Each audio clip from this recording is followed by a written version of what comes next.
What's good, YouTube? It's your boy Robert. I'm back with another video, and as you can see here, I finally got my iPhone 14 Pro Max in, and I'm ready to do a quick unboxing, and let's get this show under the way. As you can see, I did get the deep purple one. I did pre-order this from T-Mobile originally. I tried to pre-order it from T-Mobile from the jump, then their website crashed, and then I tried to go to Apple, and they pushed their deliveries way out into October. Went back to T-Mobile, and finally they were able to set me up and get me a pre-order way faster than Apple or some other retailers could. So I went ahead and got it in, put my order in, and now I have it here and I'm ready to do the unboxing. You know, it's pretty much a standard bare bone unboxing like you've seen all over. So you're not pretty much missing anything, but I'm just going through the whole process just to get this on record on my channel that I did an official unboxing. So real quick, very bare bones, narrow, beautiful color. It kind of look more of like a plum gray type of feel to it. The camera modules are way bigger than on the 13 Pro.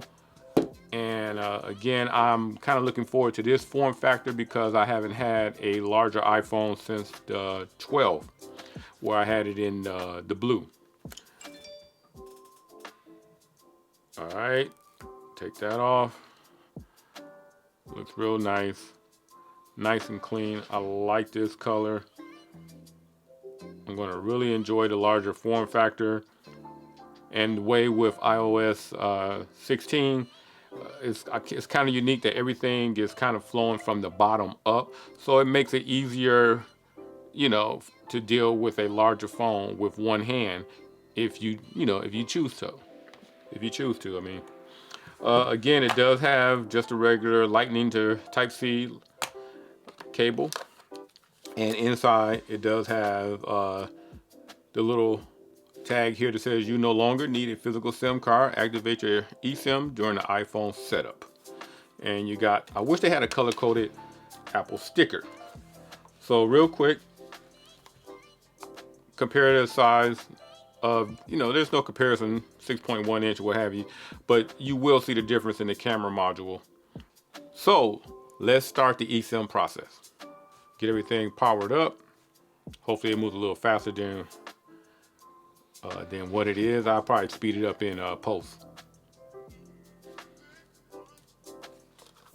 It may take a few minutes to activate your phone. So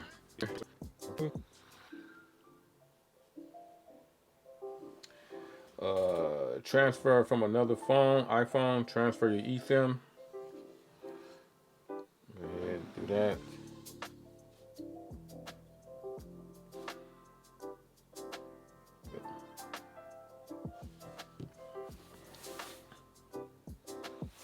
All right, to confirm the eSIM. Ready? So far, so good. The process seems pretty smooth, and I haven't encountered anything yet. Fingers crossed that it'll make it through the process pretty fast. Finishing on the new iPhone. Keep this phone near your new iPhone while your information is transferred. So your setup is complete, and my phone number is actually now active on my new iPhone. You guys, I do appreciate you guys sticking around and following me on this this unboxing. So again, if you like this video, don't forget to give me a thumbs up, subscribe, and catch everybody in the next video. I'm out.